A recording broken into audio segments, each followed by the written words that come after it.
Hello, I'm waving my hands up here, feeling really tiny on top of one of the biggest buildings in the Bay Area, Hangar 1 at Moffet Field in Sunnyvale and Mountain View. Hello, I'm Doug McConnell. Got a great view up here of the Bay Area, and this place is huge. It can fit more than 7 football fields on the inside.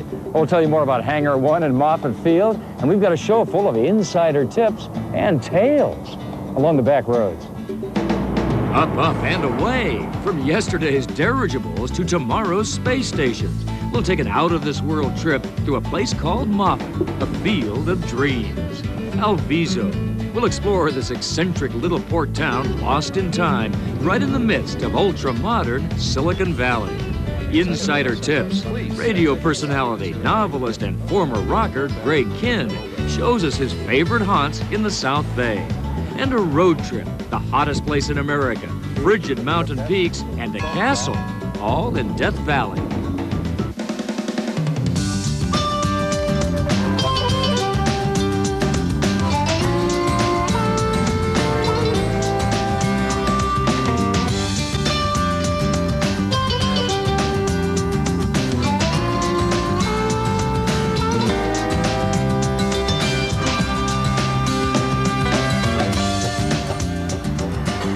Most of us who travel past the towns of Mountain View and Sunnyvale on Highway 101 have probably seen this familiar sight and wondered, what's up with that? It's gigantic. You could put 2 Titanics in here, almost fit a third, 7 football fields, 1,100 feet long, over 300 feet wide, over 200 feet high.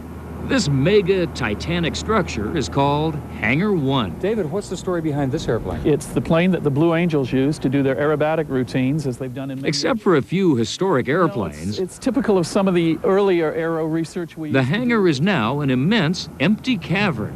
But it wasn't always that way. Hangar 1 was built in 1933 by the Navy to house the USS Macon. 785 feet long, it was the biggest dirigible in the world, and the hangar was a tight fit. The Macon carried 100 crew members and 5 airplanes. It was a flying aircraft carrier. But in 1935, near the Big Sur Lighthouse, the Macon crashed in a storm. These days, the interior of the hangar is open to the public by appointment. But David Morse, Public Information Officer for NASA Ames Research Center, says big plans are afoot. We're going to turn it into the California Air and Space Center. It's going to be a museum. It's going to have great displays. It's going to have interactive exhibits, an Omnimax theater. It's going to be incredible. In the meantime, just outside the hangar, there's already a wonderful museum that's open Wednesday through Saturday. Prompted them to build the 2 sister hangars. It interprets not only the history of the Macon and the grand dirigibles, but the entire aviation history of Moffet Field. This was a Navy base for 60 years, ending in 1994. Planes still come and go at Moffet, but this airstrip is only part of a larger community here. It's also a doorway to outer space, because this is the home of the NASA Ames Research Center. A visitor center, open Monday through Friday, chronicles NASA's achievements in aeronautics and space. David, this is a huge piece of history here. This is a Mercury capsule that was one of 2 built when Alan Shepard went into space? Right, this was the backup for Alan Shepard's flight. Oxygen, go! All systems are go! During America's first suborbital flight in 1961, a tiny Mercury capsule contained Alan Shepard and brought him safely back to Earth. John Glenn squeezed into one of these a year later to be the first American to orbit the Earth. It's only 6 feet 11 inches long, shorter than some NBA basketball players. This is an example of a small vehicle and big think. Big think is what NASA's all about. And it doesn't get much bigger than this. The world's largest wind tunnel, which is sometimes open to the public on scheduled tours of the Ames facility. David, this wind tunnel is like a gigantic piece of theatrical physics here. I feel as if I'm on some sort of a stage. Well, you really are. It's the stage on which we do some of our basic aeronautical research. The 80-foot by 120-foot wind tunnel tests both military and commercial aircraft for performance and safety by simulating actual flight conditions. This is an F-18 being tested, similar to the one we saw in Hangar 1, or that you may have seen in the Blue Angels aerobatic shows above the bay. David, how does this gigantic wind tunnel work? The air sweeps up this ramp here, and then what happens? What happens is that the air is pulled through the front by a series of motors that are the other side of the test section. Way down there. Way down there. The air goes down, pulled by the motors, but as it passes over the test section, we're able to measure the lift and drag on the vehicle, temperature, pressure. And there's lots going on at NASA Ames that's off limits to the public too. From advancements in medical technologies which will improve and reduce surgeries, to designing a piece of the new International Space Station. We are going to discover and contribute technologies that are just beyond our dreams. This has always been a place where dreamers have gathered, from the earliest days of aviation to this dawn of a new millennium. And it's all symbolized in this fragile little reminder of our first small steps towards the moon. What were we thinking, do you think? I mean, that really, when you look back at it, it seems almost silly or bizarre. No, it doesn't, Doug. What we were thinking is we were dreaming. We were daring to dream we could do it, and that's what we still do. This field of dreams, Moffet at NASA Ames, is located in the heart of Silicon Valley, on the border of Sunnyvale and Mountain View. To get there, take the Moffet Field exit from Highway 101. For more information about Moffet Field and NASA Ames, call 650-604-5000. When we come back, a road trip to the grand and glorious landscape of Death Valley. But first, we'll visit a living ghost town amidst the high-tech high-rises of Silicon Valley. And radio personality Greg Kihn has insider tips for entertainment in the South Bay.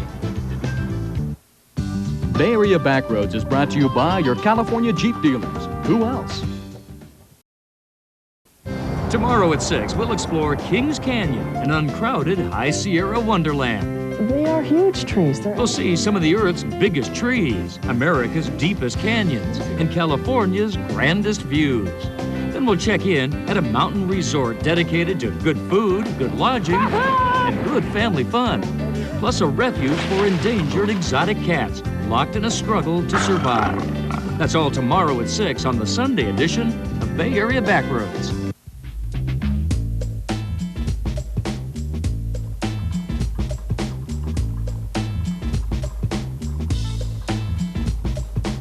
Over the past 20 to 30 years, especially, the Silicon Valley, of course, has grown dramatically. Lots of high-tech industries down this way, humming with modern enterprise.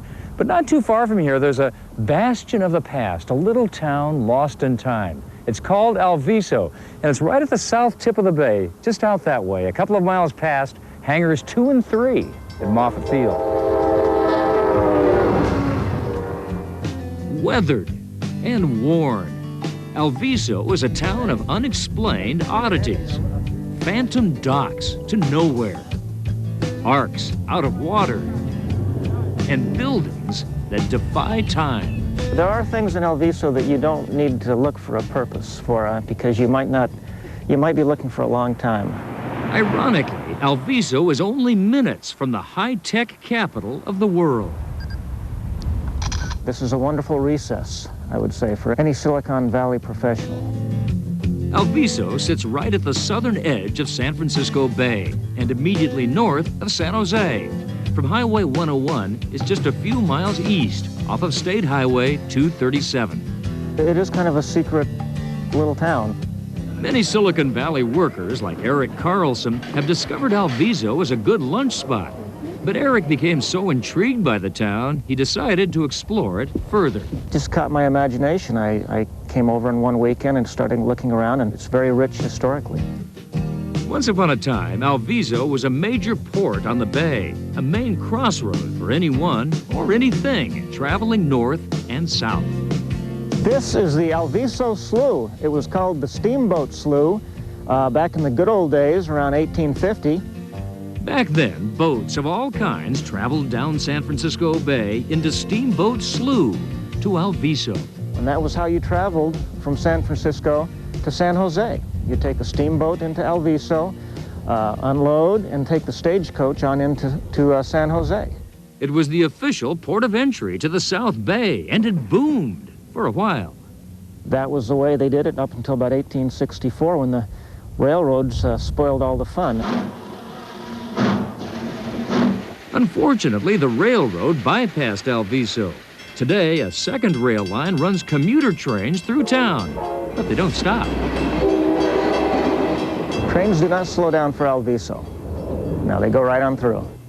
Alviso has a character all its own. Its South Bay Yacht Club, built at the turn of the century, is still operating today. The town is full of remnants of the past, such as the Bayside Cannery, which at one time was one of the largest vegetable canneries in the country. Since 1936, when the cannery business went out of business, this has been pretty much just sitting here. There's a very nice mural on here which depicts the history of Alviso. And across the street, there's an abandoned houseboat on blocks. It looks a little bit like the Ark of Alviso here, waiting for the animals to come up and get on board here. Alviso does have a marina. Unfortunately, there's no water. When I first came down here, I had no idea what the function of these little docks were, these apparently doors that lead out into the bay. They appear to be little gateways to nowhere. It turns out the marina silted up in the 1980s, soon after dredging in the bay stopped for environmental reasons. Thick reeds soon swallowed anything left behind, including the taboo. The former marina is now part of a protected wetlands area with trails for hikers and bikers. Alviso's dilapidated old charm has a romantic quality, and it draws photographers from all over. Okay, so Mark doesn't have a problem with the shadow on this side. Bob Burrell brings his photography students here from Milpitas High School. Alviso is really attracted a lot of people in the arts because of the fact that it has a uniqueness to it, which is itself. It has a time and a place. A time and a place that could someday be lost. Silicon Valley companies are building here, and these picturesque old structures may yet have to give way. That's something like the small town that we don't want to lose. I think we need a place like that. You need a haunt that you can go to once in a while, and it's a hard thing to find. If you want to find more information on Alviso, just call the Backroads hotline at 808-5000 and select category number 4400.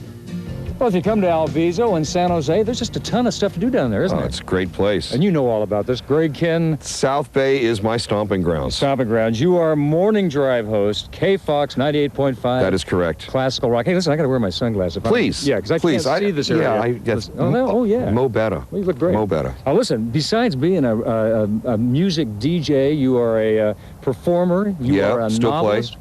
You've written all kinds of books. Yeah, in fact, my deadline is later today for the next novel. I've kind of been a jack of all trades, but, I just do things that I like, Doug. I mean, it's just fun stuff. I don't look at it as work.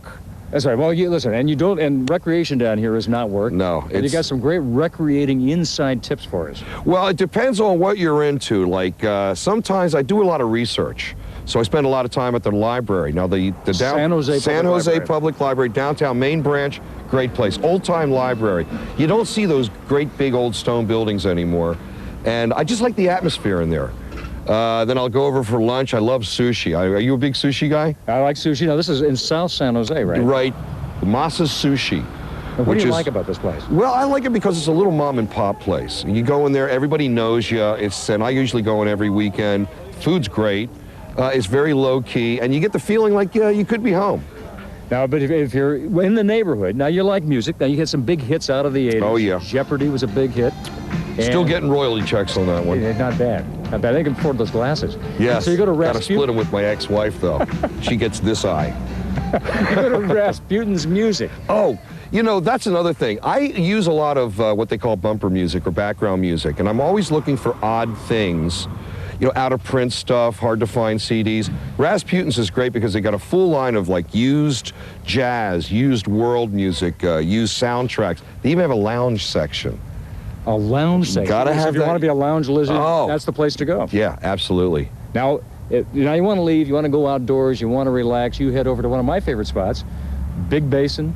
Beautiful place. If you want to just kind of mellow out, when you're a creative guy like yourself, You Speak need for yourself, well, mister. you need a lot of brain time where you just go and you kind of reflect, and I do a lot of thinking. You know, when I actually write the book, that's one thing, but thinking it up, you've got to go to some place that's just kind of serene. And I dig the fact that you can just go there and just be left alone. People let you can wander around Hike and out in the just mellow redwoods, out. get the waterfalls. I love it. Just I take love it it. easy. You just mellow right out. Well, not a bad neighborhood, man. And you know this glass thing? It's working for me. Yeah.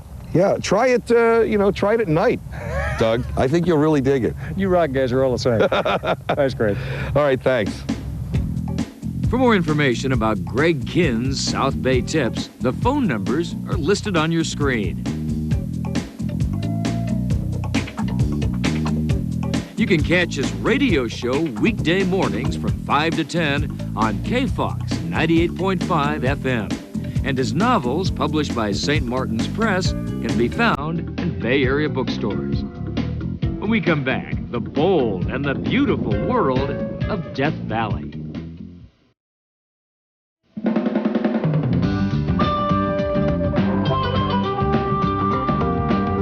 Well, as immense as Hangar 1 is, it's really insignificant compared to one of California's grandest works of nature, where you can travel from the lowest and the hottest place in all of the United States up into the snow in a single day. It's called Death Valley.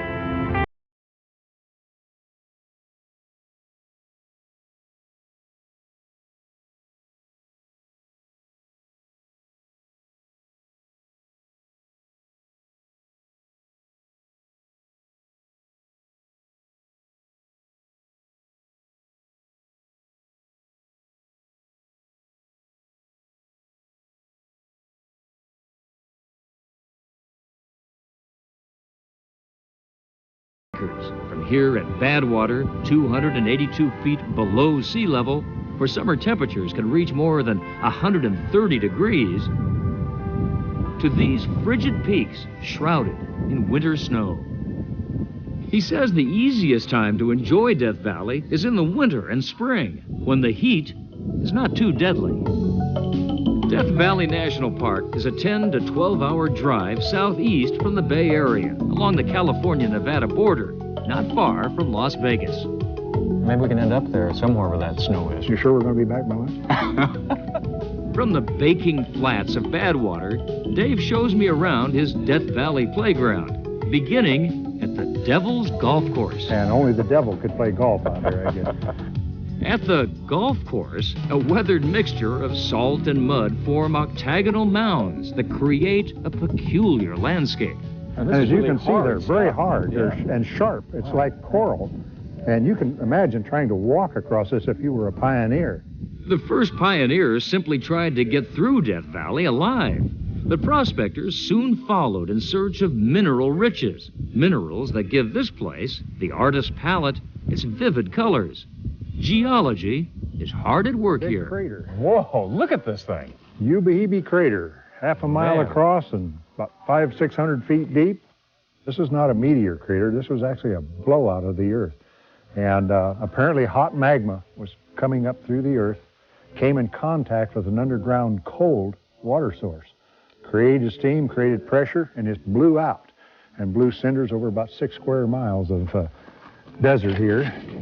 9,000 feet.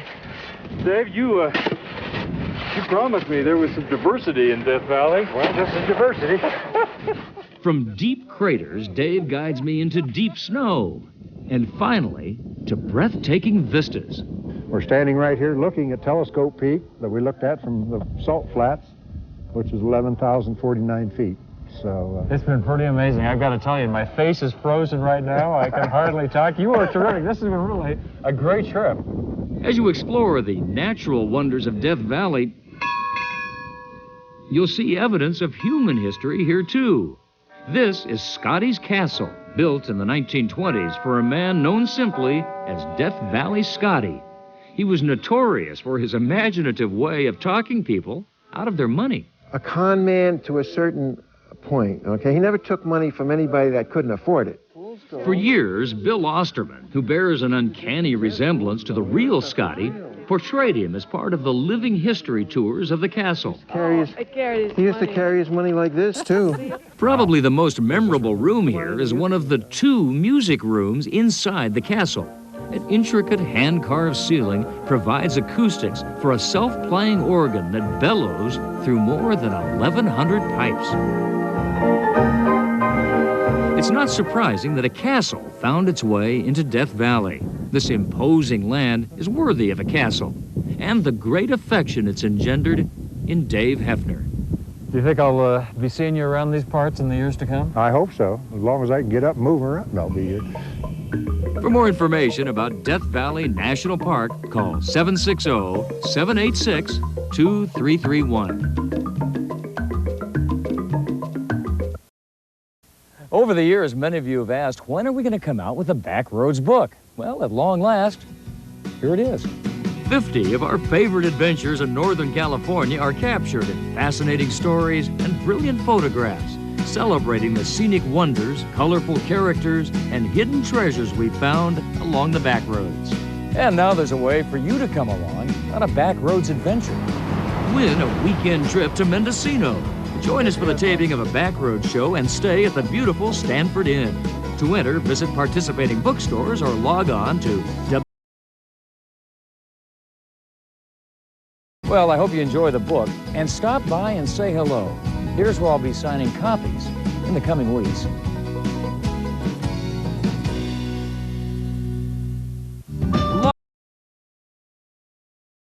for more information about the places we visited in tonight's show. And you'll find a complete archive of all of your favorite past stories, too. All the best places to go and things to do in Northern California and beyond. But if you're not online yet, call the Backroads hotline at